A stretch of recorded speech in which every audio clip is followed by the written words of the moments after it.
the symptom of pure bhakti. And sometimes it's hard to understand. Like, why would someone who's so pure think themselves so low? Well, why would someone who's so high, excuse me, and why would someone so low think themselves so high? You know anyone who's low that thinks they're high?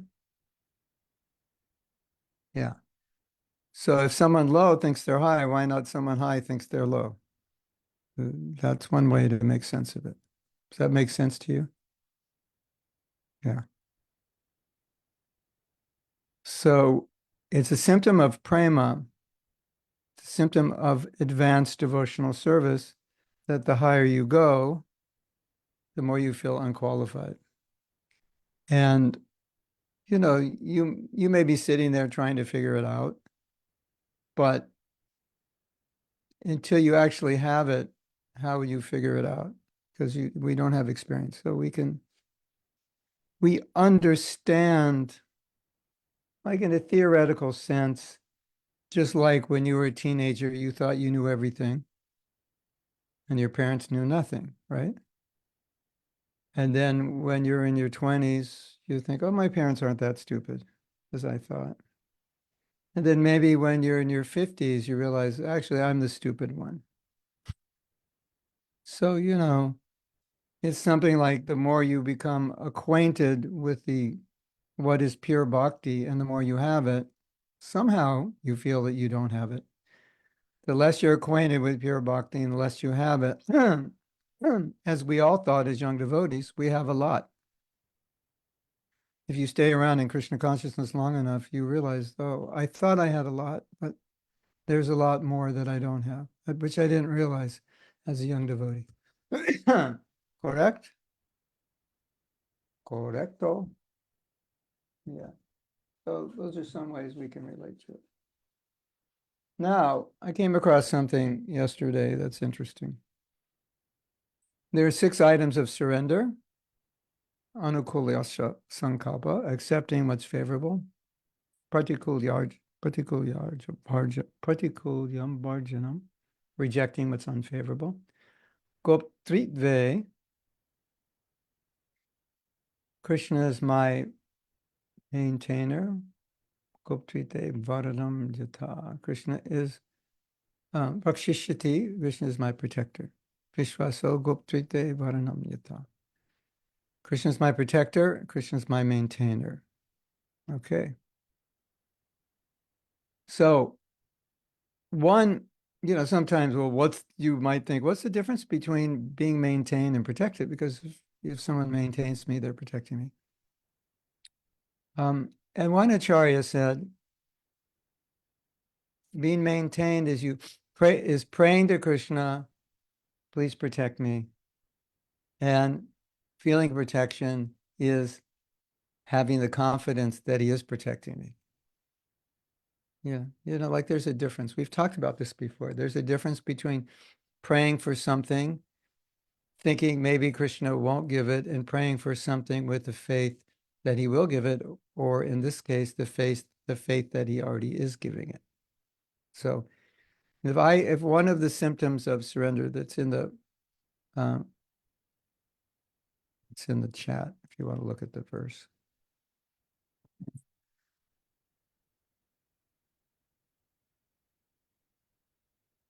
So a symptom of a surrendered soul is that Krishna is protecting me. Of course, then you might say, well, if he's protecting me, why do I need to pray to him to protect me? Like, what's the whole point? Hare Krishna. I don't need to pray to him to protect me. There's no need. Yes. It's natural. Even Mahaprabhu. Krishna, Krishna, Krishna, Krishna, Krishna, Krishna. Pahi mam, protect me. Rakshamam, protect me. Krishna, even Mahaprabhu prayed that way. Even as we know the story, Prabhupada prayed, Krishna, please help me so I don't fall down. So, Krishna, protect my bhakti creeper. That, Materially, we know Krishna is protecting us, he's taking care of us, he's maintaining us. And we'll talk about that later, because I think it's important to isolate the ways in which we are protected. But when a devotee prays, Krishna, please protect me, at the same time, the devotee has faith that Krishna will protect me. And so, as we've said before, often when we pray, it's just telling Krishna, this is what I want. So like I said before, Krishna will fulfill your desires, but how does he know which one to fulfill? We have hundreds, thousands, millions. We would hope that he's not going to fulfill all our useless desires, because then we'd be in trouble. So sometimes the devotee might say, I have hundreds and thousands of desires, Krishna, material desires that are bad for me. Please don't fulfill them. Just fulfill the desires for pure devotional service that I have. And even when I don't pray for pure devotional service, because I'm sometimes crazy and think I'm afraid to pray for that, fulfill that desire anyway. So you can pray that way. So now Krishna can note, oh, you've asked for this. Like Dhruva Maharaj, he asked for a kingdom greater than his father's. And then when he saw Vishnu, he said, no, I really don't want it, because now I see you, I realize that, well, that desire was really useless. And basically, Lord Narayan said, too late. You already asked for it. You're getting it. So it's nice to pray like that. Krishna, please fulfill my spiritual desires. And when I'm in a crazy moment and I lose contact, or I lose the touch of those spiritual desires, please fulfill them anyway. But whatever the case is, we're praying to Krishna because we want him to know this is what we want. And we have faith he will fulfill it. Now, you might say, well, I prayed to Krishna for lots of things he didn't fulfill. Well, if you pray to Krishna that today you could jump over the moon and he doesn't fulfill it, are you going to give up Krishna consciousness? I don't think so. I hope not. I prayed all day. I chanted 3,000 rounds. I prayed all day that I could jump over the moon, and I've been jumping, and I never got more than the half a foot off the ground, like this much off the ground. Or by the end of the day, I got this much off the ground, but that's not jumping over the moon. So sometimes we're praying to Krishna for things which either are impossible, materially speaking, according to laws of physics, chemistry, whatever, or we're praying for something that is not good for us, and we may not know it's not good for us, because maybe we think it's a spiritual desire and it would be good for us. But maybe at this point in our life, Krishna knows that it's not good for us, that something else would be better for us. And he doesn't fulfill that desire, and then we lose faith. So I think it's important that we see that when we have a desire that Krishna doesn't fulfill, there must be a reason for that. It's not because he doesn't like us, or he's not hearing us, or there's something wrong with us. It may simply be we're not qualified, or it may simply be impossible, or it may simply be that Krishna feels that fulfilling that desire would be detrimental. So then you might think, if you don't understand that, then you might think Krishna's not protecting me. Well, I don't think any of us can say Krishna's not protecting us. Did all of you have breakfast today? Raise your hand if there was no food in your house and you had no money to buy food. Okay, we're doing good here. Did you all get enough oxygen today? Well, if you live in Delhi, maybe not. Only joking. You got oxygen mixed with all kinds of stuff. But did you get sunshine today? Is there still food in the grocery stores? Does your car still work?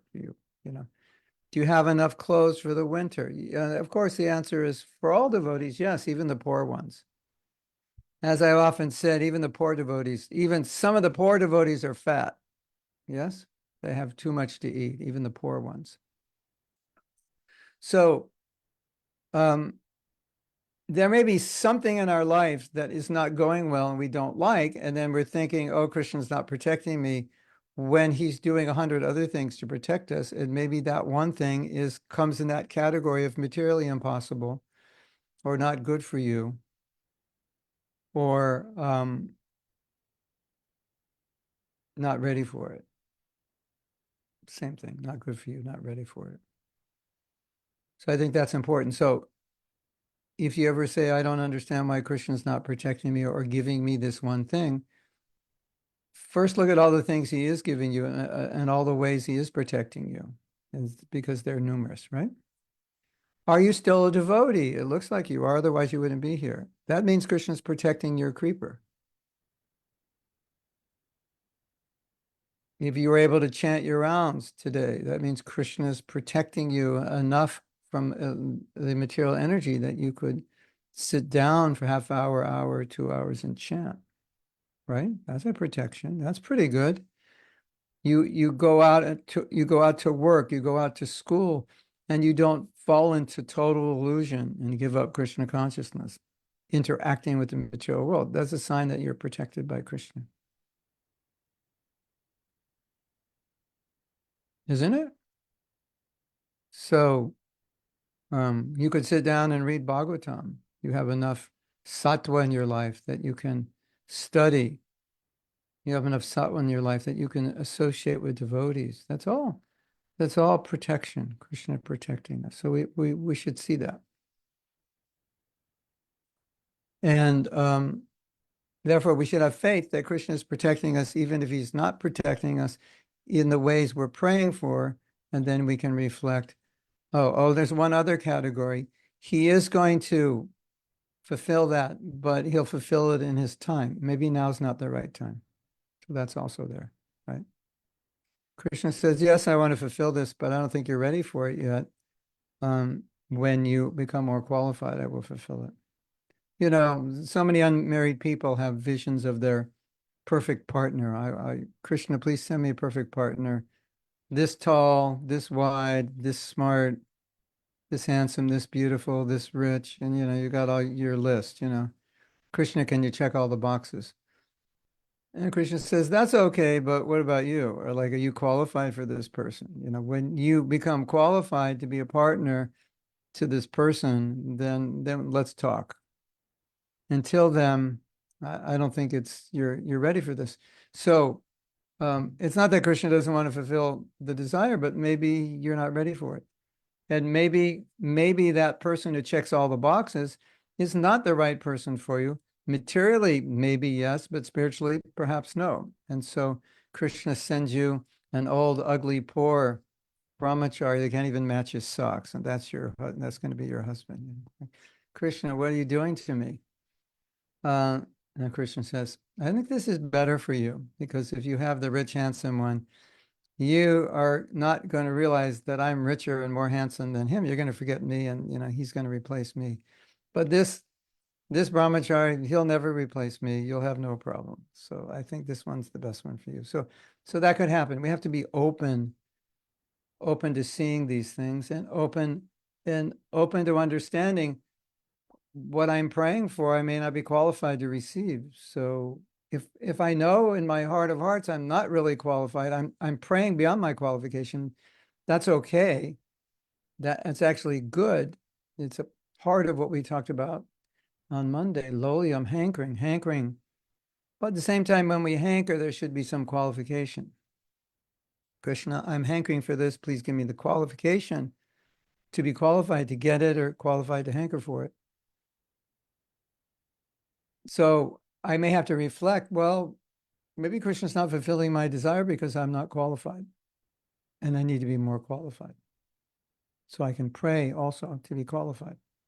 So all of these ways of thinking will help prevent us from thinking Krishna's not protecting me just because he's not giving me what I want.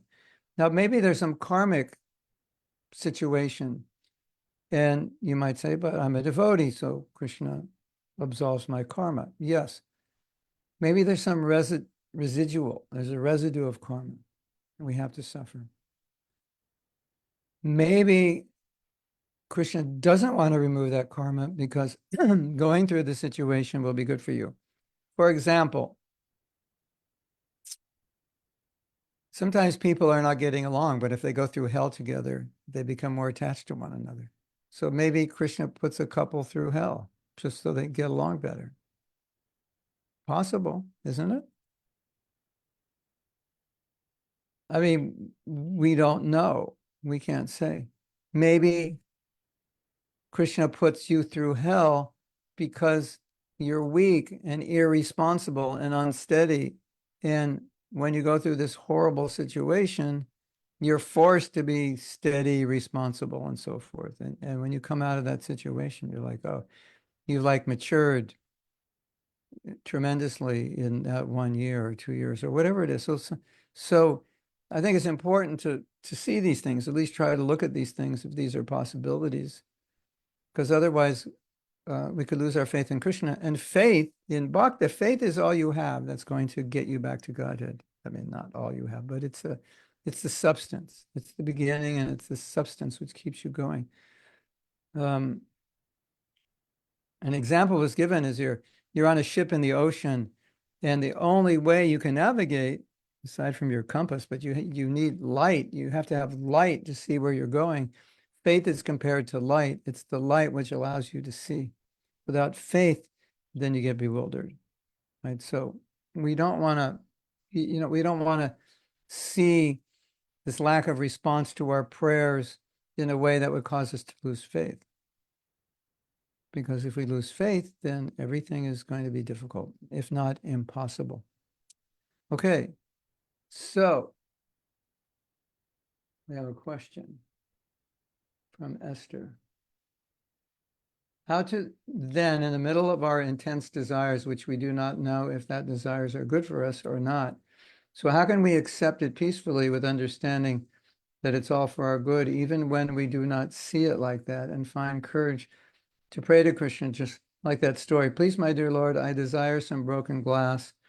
It never occurs to me that in relationship with you, there is all whatever I need, but my realization is not there. Sorry if my question is not formulated. Yeah, no, it's the. Thank you for bringing this up, because this fits perfectly with what I'm saying. What you are saying is how to accept something that's not acceptable to me, according to the way I think it should go. If I were God, this is how I would treat myself. It's kind of, where that loss of faith is. How could God treat me this way? Because if I were God, I wouldn't treat myself this way. Something like that. You ever thought like that? Yeah. How could he be God and do this? That doesn't seem right. One of the things, and it's probably the most difficult lesson to learn, at least from my perspective of counseling devotees, this seems to be the lesson that when I try to teach it, it hits a dead wall. It's like theoretically I can understand I have to accept everything, but practically, how do I accept what I can't accept? And as I've often said, I think a really good way to frame this is it's not a question of not accepting because it happened. So like in theory, how could you not accept something that happened that doesn't make sense? You get in a car accident. I don't accept that I had an accident. How could Krishna allow this? This is unacceptable. I'm his devotee and I don't deserve it. Well, it actually happened, so that doesn't make sense. But I'm going to lose my job because they told me if I'm ever late to work again, they're going to fire me. And obviously I'm going to be late now and I can't accept this. All we're saying is I can't accept what's happening, but it already happened, so it doesn't make sense. On a physical level, it doesn't make sense that I can't accept it. Well, you don't really have a choice because it already happened. But we're really saying, I can't accept that it happened within the context of how it's making me feel, or within the context of my faith in Krishna, how he allowed this to happen. I think this plays into the false ego that I'm the controller and this is out of my control. And as we all know, it's really difficult when things are not in our control, isn't it? You ever around somebody who's out of your control and you hate everything they're doing and you just want to like lock them in a closet and throw away the key? but we can't do that. And that's life is full of people and situations we can't control. And it's really difficult to accept that we can't control them, isn't it? I mean, look at the world. Wouldn't you like to make it better? It's really difficult to accept the way the world is. Look at the youth today. I'm not a historian, but I can't imagine the youth have ever been this messed up in the history of the universe. I mean, maybe last Kali Yuga.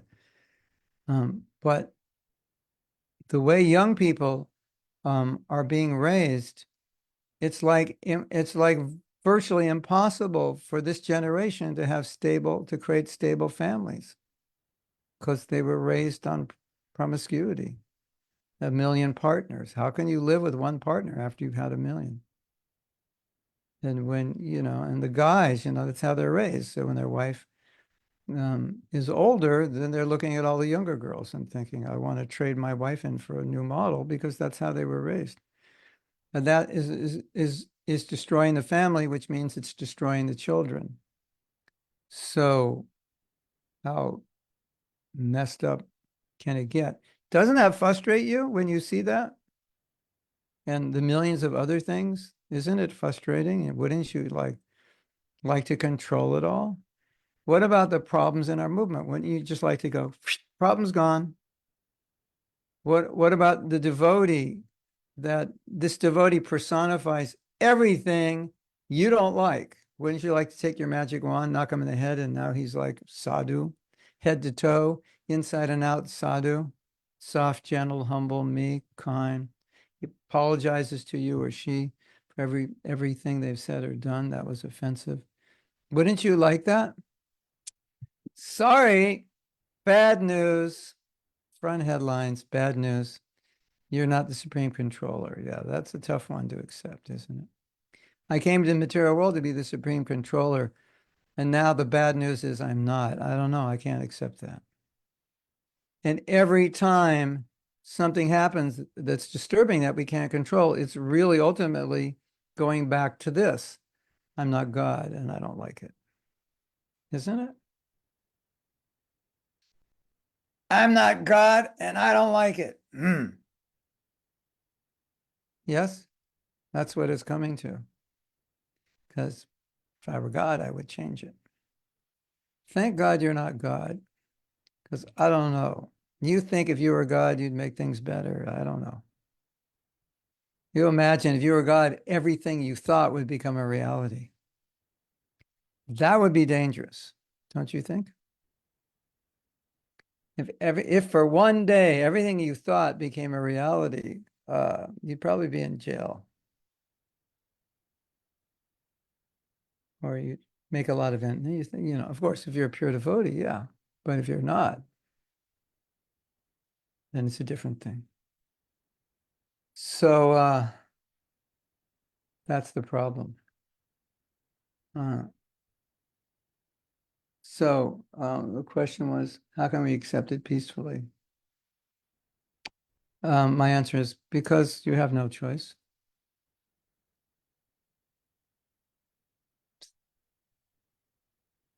Have you ever tried to change something you can't change? Have you ever tried to desperately change something you can't change? To the point where every friend and enemy you have, it said, just say, chill out, just let it go. There's nothing you can do, right? And then like 3 years later, you finally let it go after suffering, you know, and you look back and go, I was such an idiot. Thought I could change to control that, right? Yeah. This is what couples do when they get married. Like, okay, I got him. Now I'm going to change him. And men love to be changed, don't they? Men love to have women who try to change them. There's like nothing more than men like is having women change them. That's why we all left home when we were like, 15, because we hated our mothers trying to control us. Get me out of here. As soon as we could go to university, we'd leave home, get away from our mother. Put this away, put that away, do this now. I just want to go live on my own and mess up my apartment, have my clothes all over the floor and do whatever. I'm dirty pots for 3 weeks. Do whatever I want. I don't want to be told what to do. So when women get married, they look at this guy and go, yeah, he's okay, but he needs some work. I'm going to change him. And all hell lets loose when they try to do that, or vice versa. So that's the problem. And that is the essence of the problem, which is why we can't accept things, because it's really hard to accept that we're not supreme controllers, isn't it? You know that situation you can't control, and you wish you could, and you're going crazy. You know that situation, you've been there, right? That's the I wish I were God moment. Sorry, we can't do that for you. You're not God. So, I'm just going to have to accept you're not God. And now it doesn't mean we don't try to control situations for our own personal benefit, the benefit of others.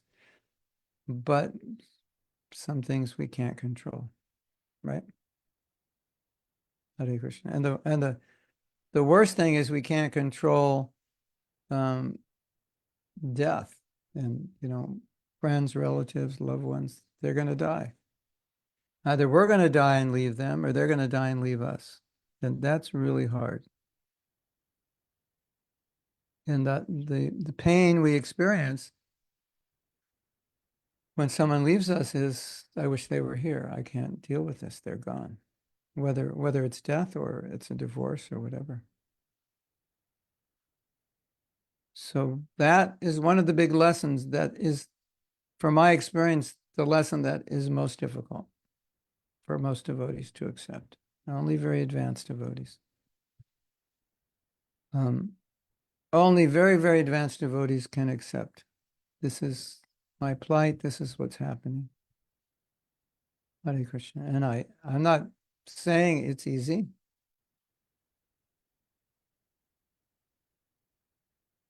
By any means, but I'm saying this is our philosophy. When we say Krishna is the supreme controller, what inherent in that statement is, I'm not. Ekala Ishvara Krishna Ara Sabra Bhritya. That's from Chaitanya Charitamrita. Ekala Ishvara Krishna. There's one controller, Krishna. Ara Sabha Bhritya. Everyone else is servant. So, my dear devotees, you are in the category of everyone else. You're not in the category of Ekala Ishvara. So, just accept it. You're not the one controller. You're the servant.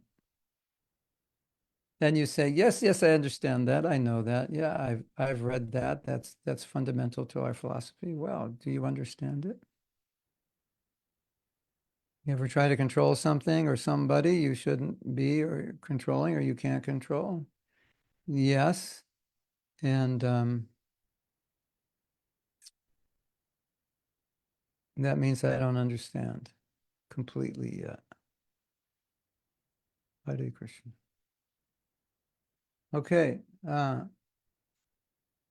Esther says, I'm understanding her. And it's everybody. We have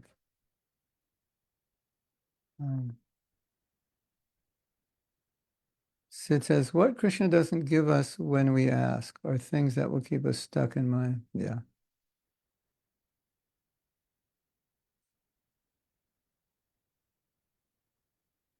Krishna knows what's best for you. So you may pray for something that either you're not yet qualified for or wouldn't be good for you. They did an experiment. I don't know if you're aware of this. They took a bunch of students and gave them choices of things that they wanted.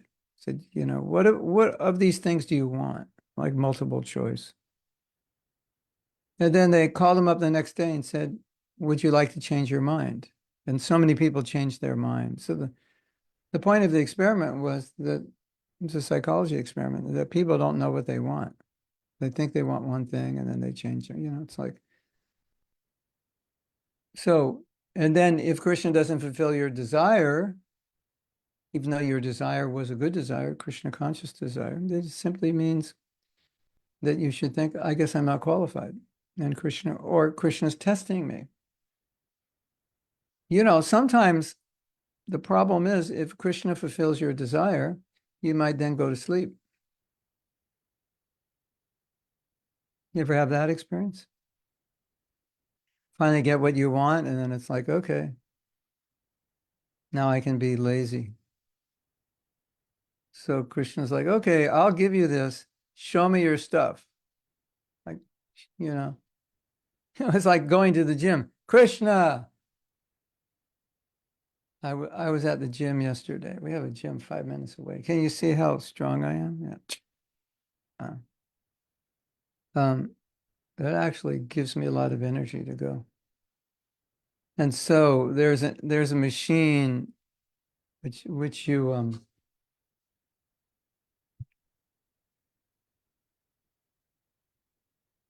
I'm on somebody's list. I've got like 14 calls yesterday of people harassing me.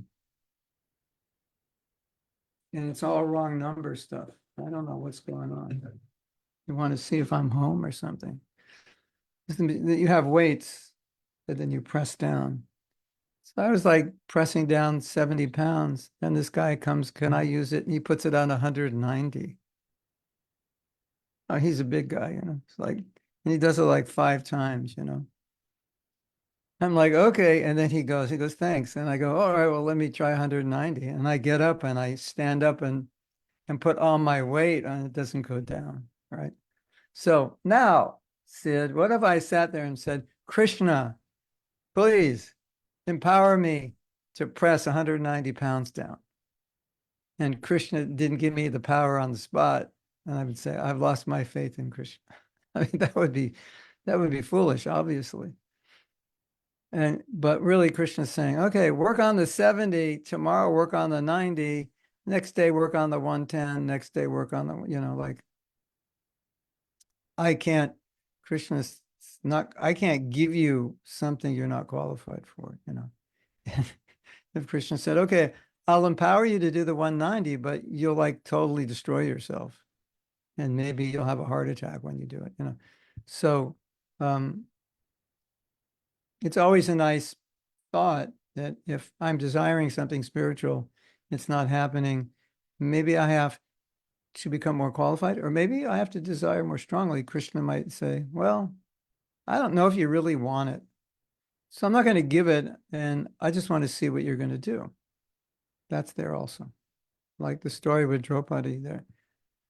There's a story, I don't know, you know, Mahabharata is subject to, Mahabharata doesn't have a disciplic line. So we don't know 100%. But anyway, the story sounds good for the sake of entertainment purposes, philosophically speaking. But, you know, Draupadi was calling Krishna and he didn't come.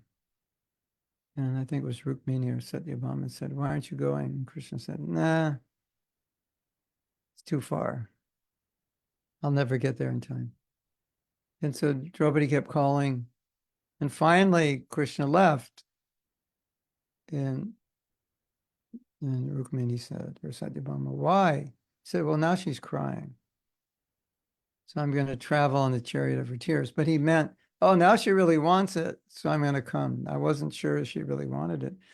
So maybe Sid, Krishna's not sure you really want it. He's like, yeah, that's old Sid over there. You know, talk is cheap. Sid, let's see your stuff, you know. So he might, you know, test you. Who knows?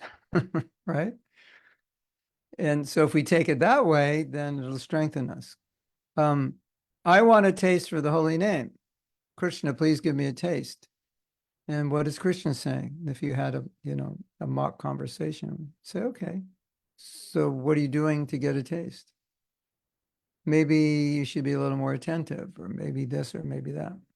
And you say, okay, that makes sense.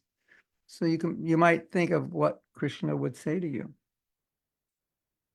in response to your prayer. Krishna, help, please free me from this desire. And Krishna will say, well, stop meditating on it. Like, that's a good place to start, right? Krishna, please free me from my addiction to Instagram. Well, like maybe you should just turn your phone off at night, you know, that's a good start, you know. Like do something, you know, it's not like, Krishna, free me from this desire. And then you lay back on your bed and wait for him to free you from the desire. It doesn't work like that. I mean, it could work like that, but that's not a reliable way to do it.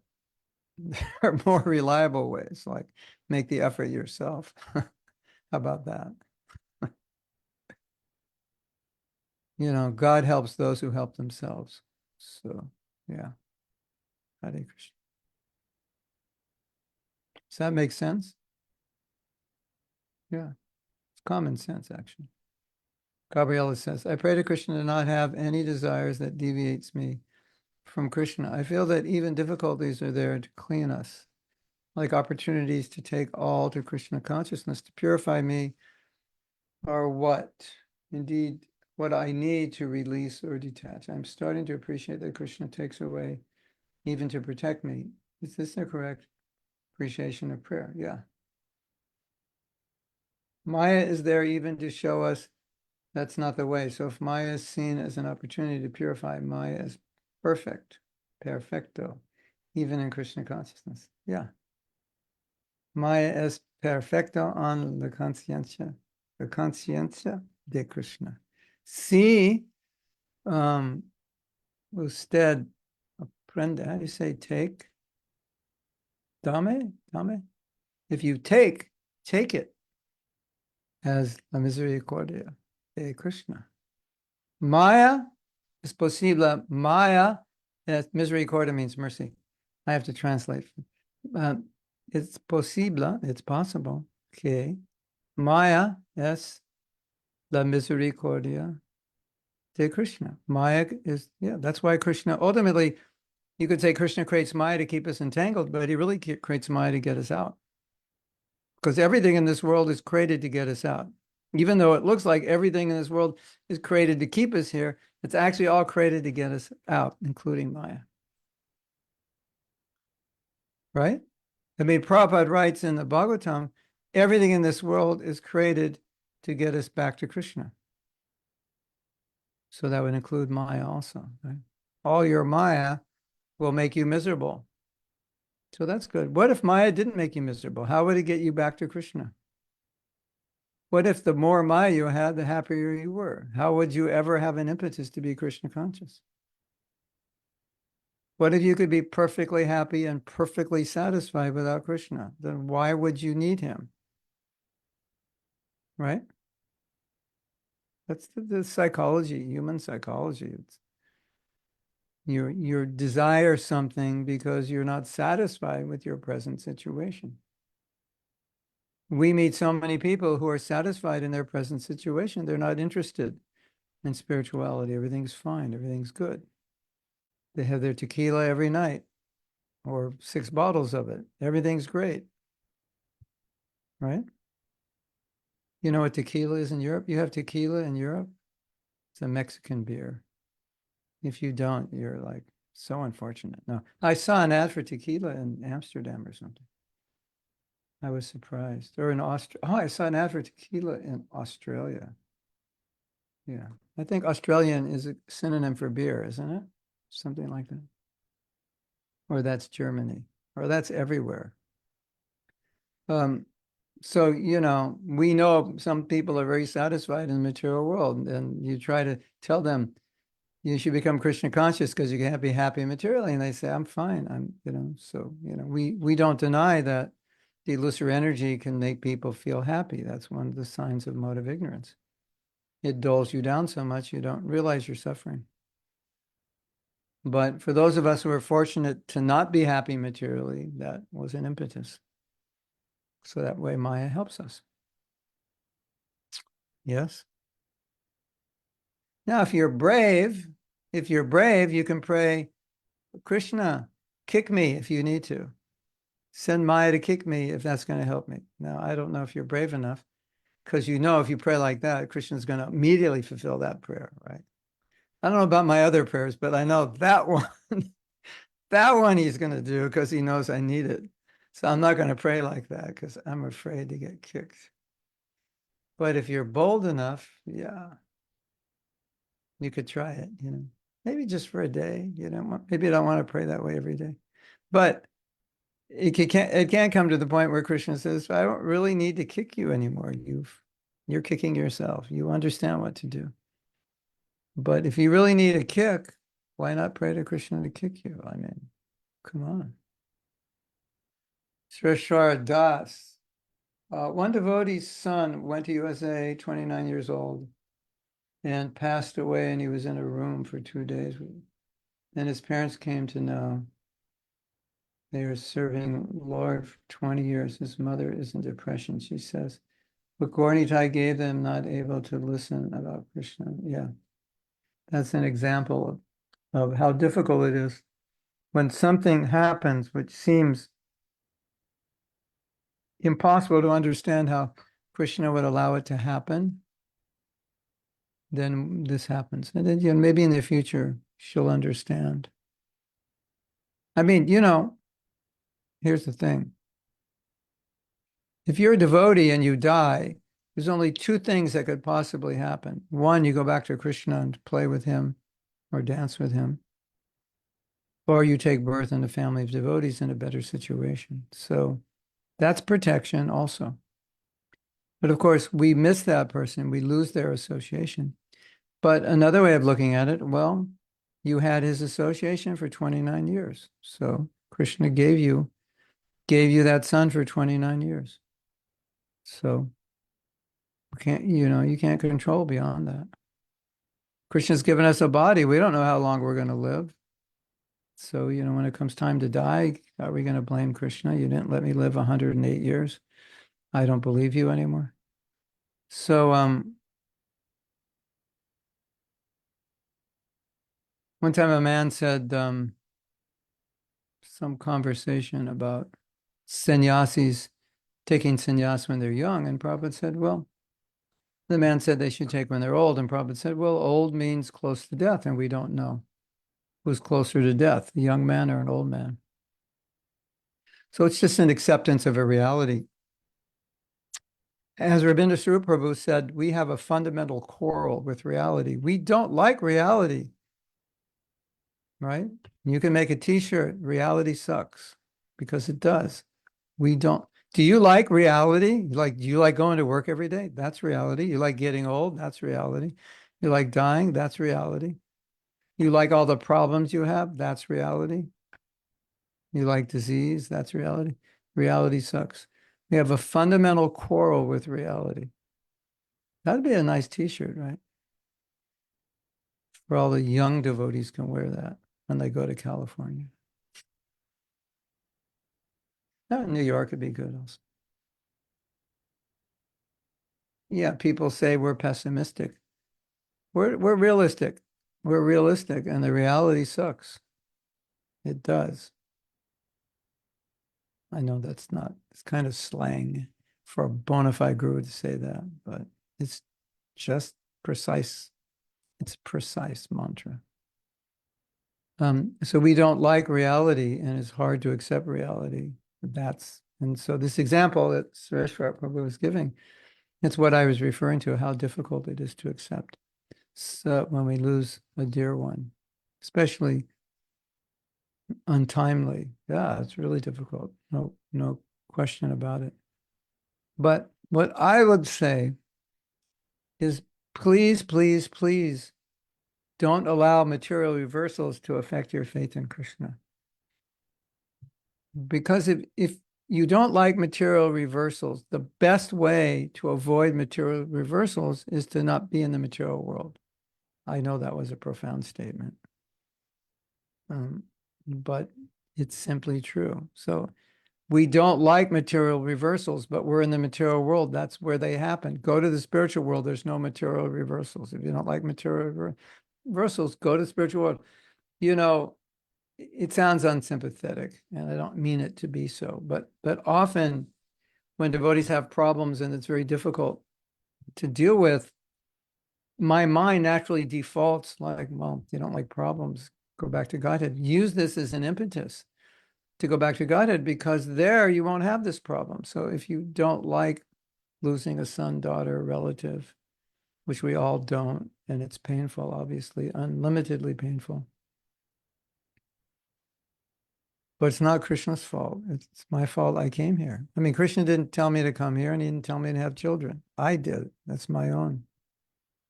And so I'm doing it, and I'm doing it. I'm having children, and I'm coming into a world and having children in a temporary environment, which means at any time anybody can leave their body, right? Oh, you want to hear something really interesting? So I had a blood test, and the doctor sent me what I thought were the results of the blood test, but it was just a code for the people who were taking the blood test, but I didn't know it. So it said PSA, which is your prostate. It said PSA 40.1. So I go online. I go like, what's 40? And they're like, cancer. You know, if you're over like 5, it's cancer, you know, and 50 is like you're dead. You know, I'm like, oh my God, 40.0. What am I going to do now? I'm like going to die. I wasn't like prepared for that one, you know. And I'm like, whatever, you know, I don't have cancer. I just don't believe I do. And whatever. And then I went to the doctor and he goes, no, no, no, your PSA is 1. That was just a code for the people taking the blood. I was like, okay. But still, you know, just like I'm just like doing what I do every day. And all of a sudden you go to the doctor and he's like, okay, you're going to the hospital now and get your prostate taken out. If we don't, you could die tomorrow. That you know, that's not fair. I'm a devotee. That shouldn't happen. You know, well, you have a material body. It's subject to birth, old age, disease, and death. So, you know, why can't, instead of being so overcome by these things, why can't we have to try our best to not allow these things to affect our faith in Krishna, number one. And me personally, no matter whatever has happened to me, has never affected my faith in Krishna. I never blamed it on him. I always understood I have a body, I'm in the material world, I have karma. Who knows how many people I've offended over the last billion lifetimes. I'm getting, you know, I had a pretty good life. I'm getting, you know, I have all 2 arms and 10 fingers and 10 toes, and you know, like I'm getting off light, you know, in spite of other things that have happened.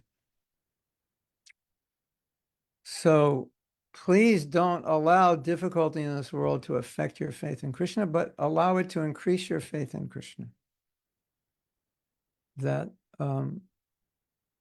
Krishna, you're just showing me that you are my only shelter. The relationship I have with you is eternal. It'll never end. That's what you're showing me. You know, I've often said that I think in the future, marriage between humans is going to stop, and the marriage between one human and one robot will replace marriage between 2 humans, because you can program the robot and they'll just say nice things to you. Right? So, you know, you get married for love, your partner doesn't always love you. Sometimes they're nasty. It's just human, you know, it's human nature, right? And it's like, I came here for love. Look what I got. I got somebody that's criticizing me. You know, like, what's that about? I didn't sign up for that. Or I'm criticizing them, and I call this love. So really what Krishna is saying is, if you want love, do it with me, because I'm not going to criticize you. I'm just going to show affection to you. And it's forever. So if we can utilize the difficulties in this world to bring us closer to Krishna, that will be good.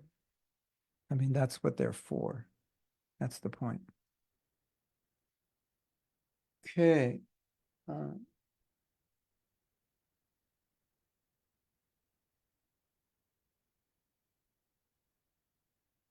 How to understand the demigods are control of our senses, because um, they have been given power. The senses can't work unless the subtle form of the sense, sight, exists or hearing exists. So there's an energy. Um, it's called I think it's called unmatra. Anyway, it's like universal sight, universal hearing, universal speech, all these things. So it's controlled by demigods.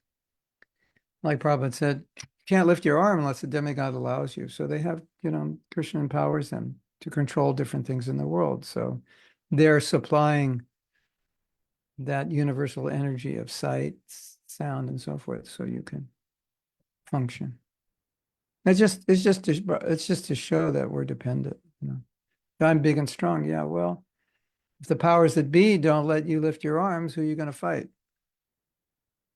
So here's the verse: Ekala Ishvara Krishna Ara Sabhabritya Yare Yache Nachai Se Tache Kara Nritya. Lord Krishna alone is the supreme controller, and all others are his servants. They dance as he makes them do so. Katie says, it is very difficult to be able to see that when things don't go our way, that it is for our own good sometimes. But I guess that is all coming from the fact that we think we are the controller. Yeah. I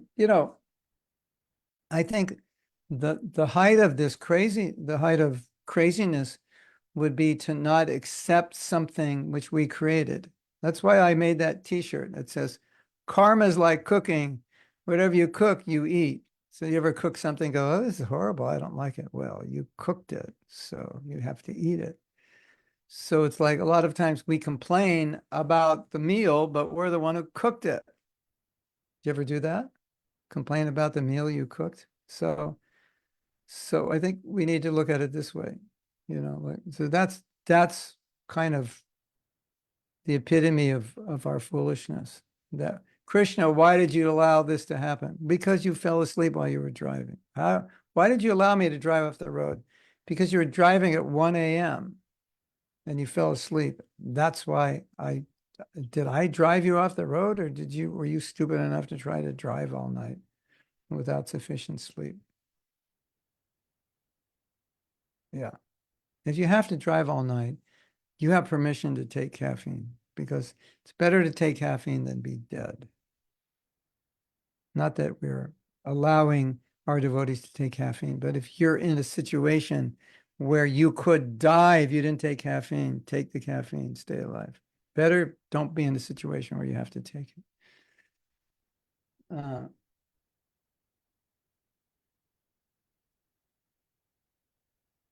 What about the difference in Krishna and Shiva? Did Shiva dance and Krishna's dance and Shiva's dance? Krishna danced to attract the living entity. Shiva dances when he destroys the universe. That's the difference. I mean, Shiva's dances. I got to turn this ringer off.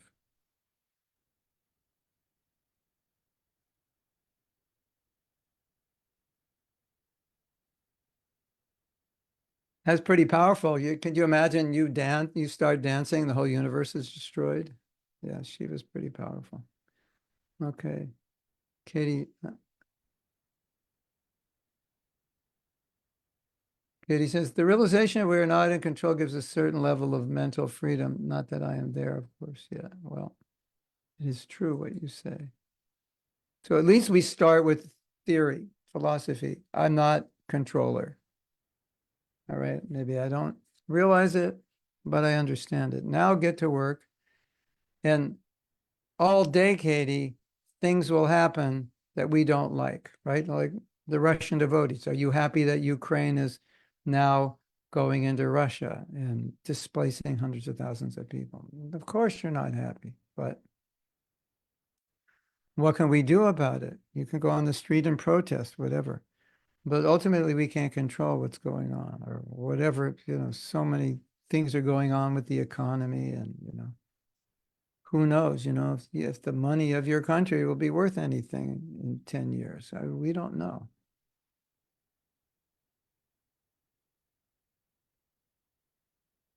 So if the more you can accept what you can't control, the better. I think I have a guided meditation about this, don't I? Does anyone remember?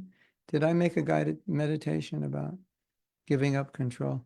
I think I have one for japa, but I think I have another one. Do I have another one? If you can put up the one for japa, but there may be another one. I don't even know where it is. I vaguely remember I got inspired once. While Chaitanya Dasi is looking for this, excuse me for 1 minute. I will be right back.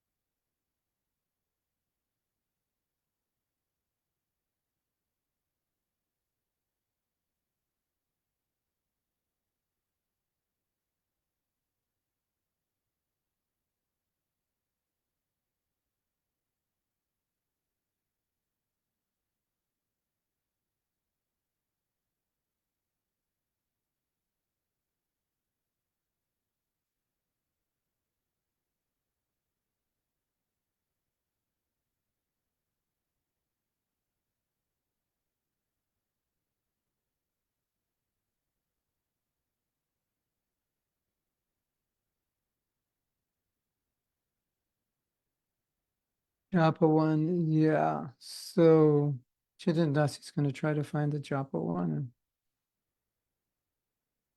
you found it. Okay. Um, so we at least have a Japa one, which is like try to give up control and then chant the holy name. Krishna, I'm not the controller, right? Um, Juliana says, I've been saying this affirmation. I appreciate Maya testing me and helping me to see where I need to be more blank, fill in the blank, all for better service to Krishna. Yeah, that's nice. Prabhupada said, Krishna would test you. So we could say Maya's testing us, or we could also say Krishna is using Maya to test us, or Krishna is personally testing us. When Krishna tests us, it's directly within bhakti.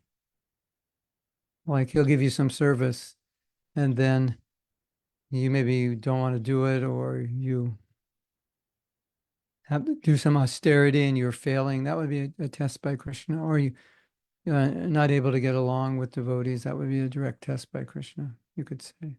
Although Prabhupada said Maya's secret weapon is fighting amongst devotees. So something to consider. But who's ever testing the tester there? But in one lecture, I happened to be in that lecture, Prabhupada shocked us and he said, Krishna will test you, whether you've come to serve me or you have come to disturb me. That was so heavy. Could you imagine sitting in that class?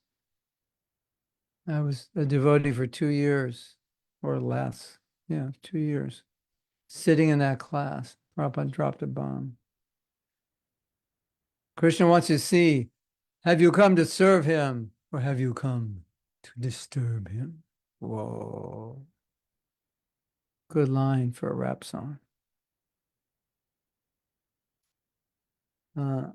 Kamalochan says, even if we pray for spiritual advancement, but still in the back of my mind, there are always material desires and fear from my previous samskars. Therefore, I pray to Krishna for strength to not give in to these desires. Yeah, beautiful.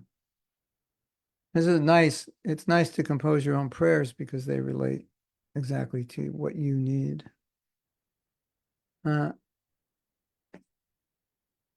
Why do the Lord's planets have so much power?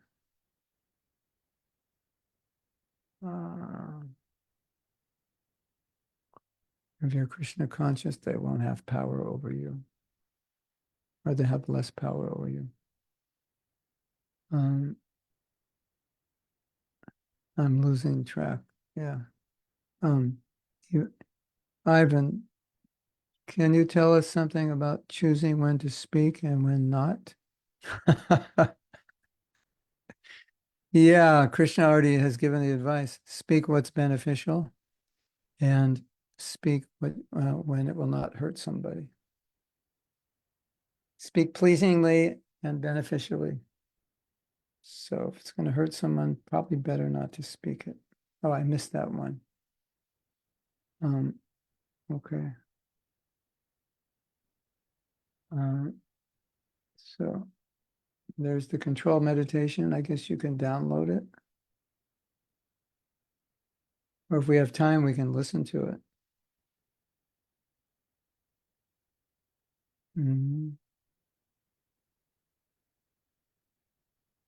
Did I miss anything? Scarlett's comment disappeared. The planets have control. They're also persons. Sometimes they're envious of us. So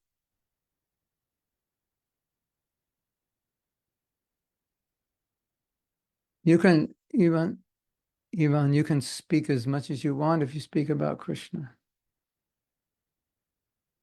Speak what is beneficial, speak what is pleasing. That's the austerity of the tongue. Austerity of speech. Katie says, what if you have service and someone very new has come and is trying to overtake it? Is this a test and how to deal with it? Well, it's not wrong to be attached to service, but here's the challenge.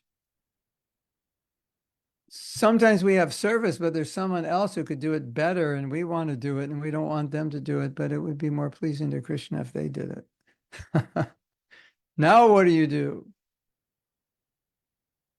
So sometimes it's like, no, I want to do this because it's all about my ego. Sometimes it's, I want to do this because I'm attached to this service and it really helps me. So that's a little different. And, we're supposed to be compassionate on young devotees. The older devotee shows compassion on the young devotees. So,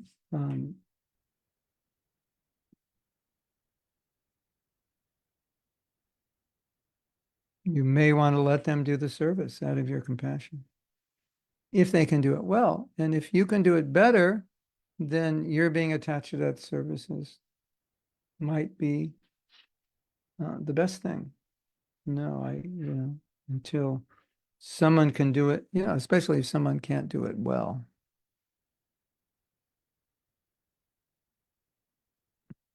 We wouldn't want to give service that would not be pleasing to Krishna or Guru, right? Correct? So you might be attached to the service.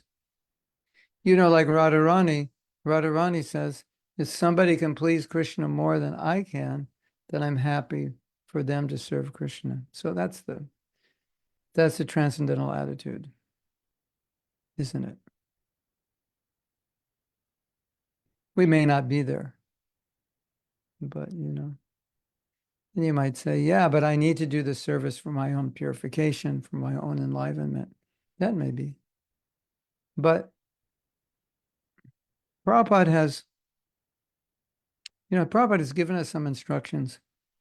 And one instruction is cooperate. So, whatever creates cooperation is important to maintain.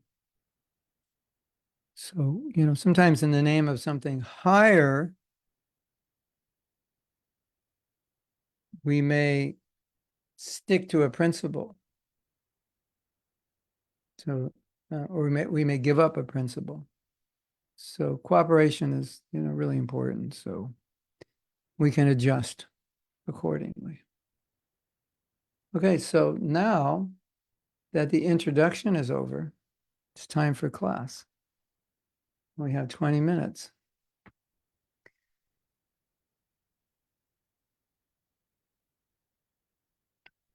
So Chaitanya is going to bring a quote. This is prayers to the Guru for empowerment and mercy to increase service. Guru Dev.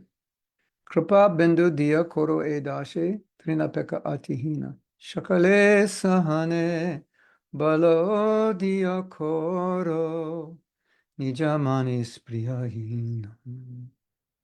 Gurudev, give to the servant just one drop of mercy. I'm lower than a blade of grass. Give me all help. Give me all strength. Let me be as you are without desires or aspirations. This is it's like this is the same mood with which we write Vyas Puja offerings to our Guru. That we glorify the Guru.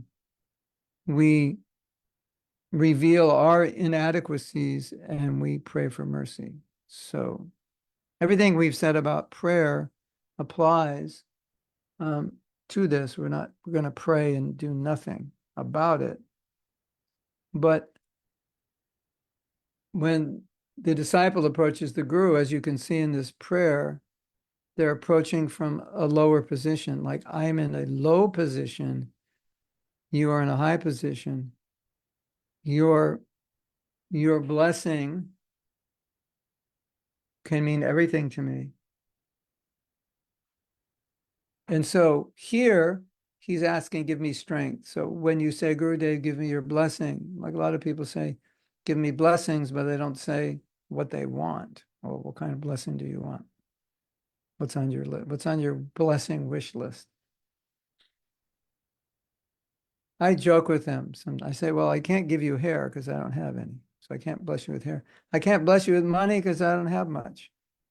So, I can't bless you with good education. I'm a university dropout.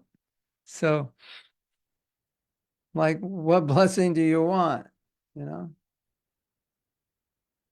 know, I usually joke with kids like that. And I say, I want to be a pure devotee. So when you ask for blessings, be specific. What is it that you need? Gurudev giving you mercy.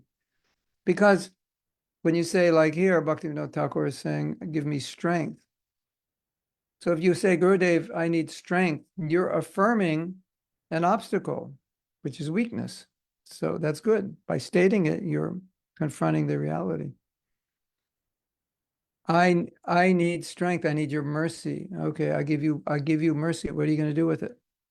How are you gonna use it?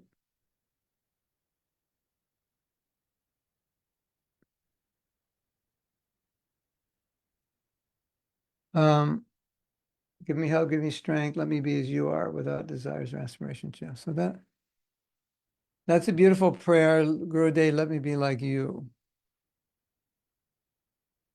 That's nice. Okay, let's go to the next one. Shakale samana korite shakati deho nata chatat jata tabe toga ibo harinama suke harinama toi toga ibo harinama suke aparada hobe hata. I offer you all respects, for thus I may have the energy to know you correctly. Then by chanting the holy name in great ecstasy, all my offenses will cease. Carlos, you're blessed. Carlos wanted the blessing to chant with more love. Same blessing Bhaktivinoda Thakur is saying here. So if a disciple asks his guru, please help me chant with more love, guru is very pleased. Help me chant without offenses. The guru is very pleased that he sees that desire in the disciple, and that desire is very important. We should all have that desire to avoid chanting with offenses. If you chant the holy name and you don't have the desire to avoid offenses, what kind of chanting is that? Just moving the lips, but nothing's really going on of any significance. So,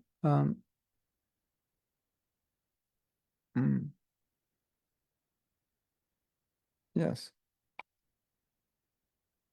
So I think one thing we can say from this prayer, Gurudev, Kripa Bindu Diya, that the devotee is very aware of what they need, where they're weak and where they need strength. And so Bhaktivinoda Thakur here is making a list and presenting it to his guru with the faith that by the blessings of the guru, the strength that he needs, he can get. So the guru gives his blessing. And so when the guru gives blessing, then you take that blessing. Okay, I bless you, you can chant without offense. Okay, so get up early tomorrow and chant without offense. You've been blessed. So if you're going to ask for blessing, then you better take it. Otherwise, don't ask. You'll be like the boy who cried wolf. That you and outside of America don't know this story. I told it before. It's a fairy tale, I guess. The boy, he was taking care of the sheep and in the village, and if there was ever a wolf, he was to cry wolf, and then the village people would come and get rid of the wolf to protect the sheep. And he was bored, and he thought, well, it'll be exciting. I'm just going to cry wolf, because there's no wolf. And I'm just staring at sheep all day. It's real boring. I need some excitement. So the guy's, wolf, wolf, wolf. Everyone in the village comes. Where's the wolf? I was just having fun. So he kept doing that. And after a while, the wolf finally came and he cried wolf, and everybody was like, oh, he's just doing his wolf thing again. So that's the story of the boy who cried wolf, right? So you don't want to cry wolf to your guru. Oh, Gurudev, please help me.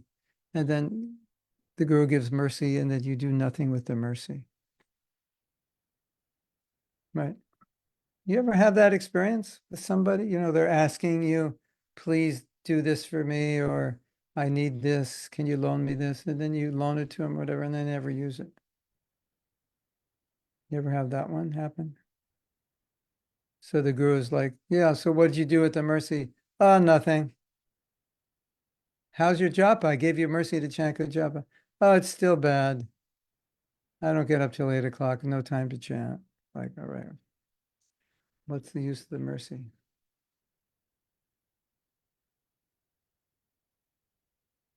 So Yvonne's repeating the answer. You can speak as you want if you speak about Krishna. Speak words which don't hurt others, which are beneficial and pleasing. Yeah, perfect. Write that on your wall. Tattoo it on your forehead. Gurudev, please give me your blessings. I may always serve you and Vaishnavas with great enthusiasm and make you a proud spiritual master. Oh, very nice. Okay, you got it. Go for it. Take it. Run with it. Okay, next verse. Show me your stuff, Ishan. Kabihino kripa lavia ijana kartaha hoibe kartaha hoibe chaki buddhi hinami atitina koramara atmasata. Oh, Lord and Master, when I had such a depressing experience the other day, I made a recording. It was just a demo, like in 2018, and I was listening to it. And 20 something, my voice just like got really bad. I don't know what happened. And I'm listening to this recording, I go like, oh my God, I sang so much better then, like when COVID came or something. I don't know what happened. I don't know where my voice went. It's just like disappeared. I was a rock star, and now I'm a has-been. So disappointing. But still, Krishna cares about the bhakti, right? There's hope. O Lord and Master, when will such mercy fall to this one who is weak and devoid of intelligence? Allow me to be with you. Yeah, so this is another prayer. I have no intelligence. I always make the wrong decisions. Gurudev, please help me.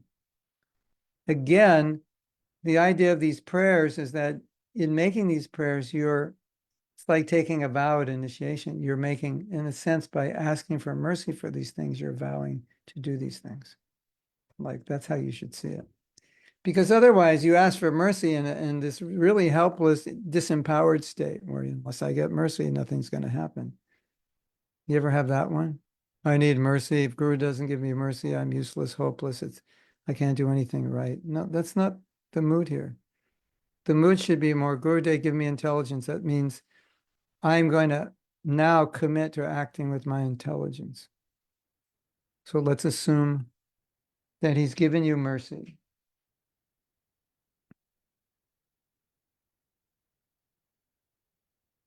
So I'm going to act with intelligence.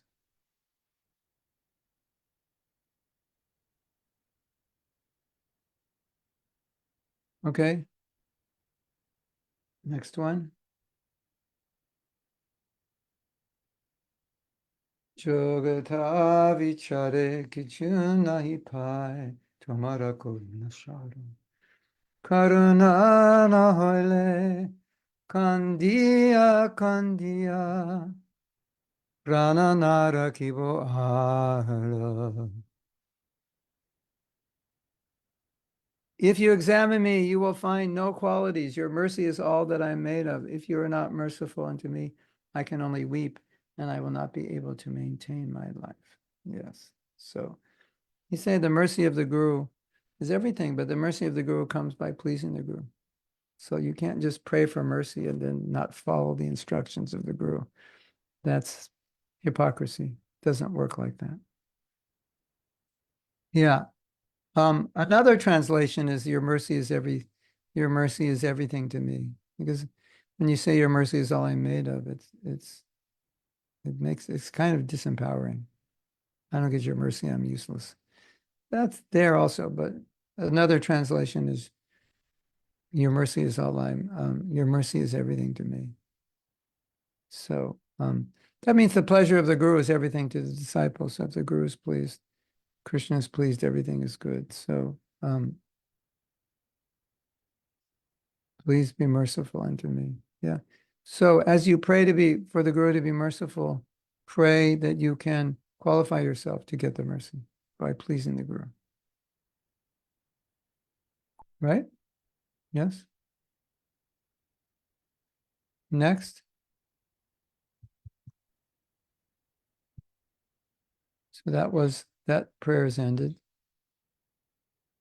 Sampartanatmika, or prayer with wholehearted submission of mind, body, and everything to the Lord. I've been getting one phone call every minute. I don't know what happened. Chaitanya Dasi, can you Google why is someone getting phone calls every minute in America? Random phone calls. I got on some list, and every time I answer it, they're like, "Is Sam there?" And I go, "No Sam here." And they go, "Sorry." It's a different person they're looking for. I don't know what's going on. Prayer with wholehearted submission of mind and body and everything to the Lord. An example of some not is given in Bhakti Rasamrita Siddhu. Yuvatinam yata juni yunacha yuvatau jata mano biramate tadvan mano biramatam tvai. O my Lord, as the minds of young boys and girls remain attached to one another, please let my mind be attached to you.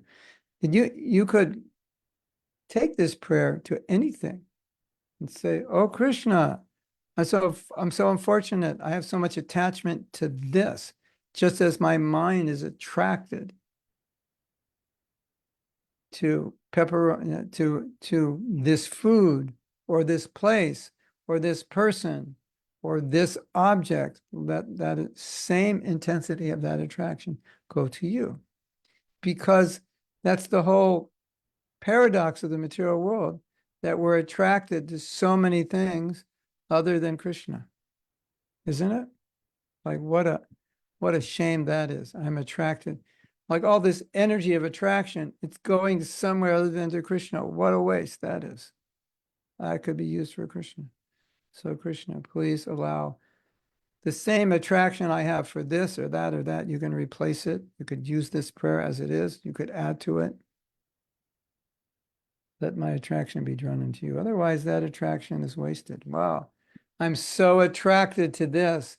If I were that attracted to Krishna, just think how incredible my life would be. Yes? You ever think like that? If I had the same amount of attraction to Krishna as I have for Instagram, I'd be a pure devotee by now. And I made one video and I said, just imagine if every time you picked up your phone, instead of picking up your phone to look at, you were picking up your bead bag to chant. You'd be chanting like a cajillion rounds a day, right? Instead, we pick up our phone and waste time. Prabhupada said, don't waste time. Don't talk nonsense. Well, your phone is talking nonsense like all the time. It's the nonsense. It's the nonsense creator. It's the 10th offense creator. Did I tell you the other day Priyanka, Priyanka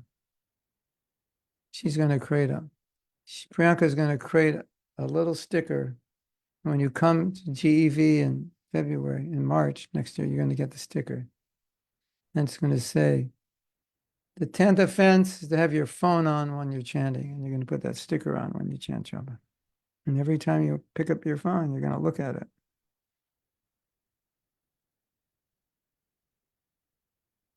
The 10th offense is to have your phone on when you're chanting japa. I could have my own 10 offenses. Maybe I should write the 10 offenses according to the Mahatma Purana, the Mahatma Skanda. I'll have my own 10 offenses. That'll be one of them. Yeah. To meditate on breakfast. First offense, to meditate on breakfast while you're chanting Hare Krishna. Second offense, to meditate on your to-do list while you're chanting. Third offense, to meditate on some devotee you don't like while you're chanting japa. Fourth offense. And the 10th offense will be to have your phone on. Yeah. If anybody can come up with other offenses, we'll make a new list of offenses. The new 10 offenses from the Mahatma Skanda. We just discovered this Shastra. Hare Krishna. Guru's mercy is always there. Is it not? It is. Doesn't mean you're always going to get it. It's there in a potential state. Guru's mercy and Krishna's mercy is always there, potentially. Yeah, it's like the grocery stores are always full of food, but it's not in your house necessarily. You have to go there and buy it. So you have to qualify for the mercy, but it's always there. He's ready to give it. Sometimes devotees would feel they offended Prabhupada and they would apologize to him. And Prabhupada said, "You've never offended me. I never take that offense." Some devotees would go away, come back, and Prabhupada would say, "My mercy is always there." So when they went away, they weren't getting the mercy. It doesn't mean the mercy wasn't there. It was just they weren't taking it. So yeah, mercy is always there, but you have to take it. Why do I get so many spam calls? All right. Can you just send me that to my WhatsApp or something, or read it and tell me what to do? Oh yeah, what was it? Your phone is the vehicle for the 10th offense. Guilty on all charges. Okay. So it's time to go. I have to go pack now. I'm leaving tomorrow. So I'm now Pac-Man. I'm incarnated as Pac-Man. There's a Russian something at 12 o'clock. I don't know if it was advertised. I mean, in an hour from now, there's something we're doing with Russian devotees about how to be empowered and achieve goals. I don't know if you're invited or not, but Radha Priya knows the details. Did any of you get it? Get that information? I don't know if you can come. Ask Radha Priya if it's all right for you to come, then you can come. Okay. Thank you very much. Srila Prabhupada Ki Jai. I'm going to leave you and pack up for tomorrow. Go Premanandi, Hari Hari Bol.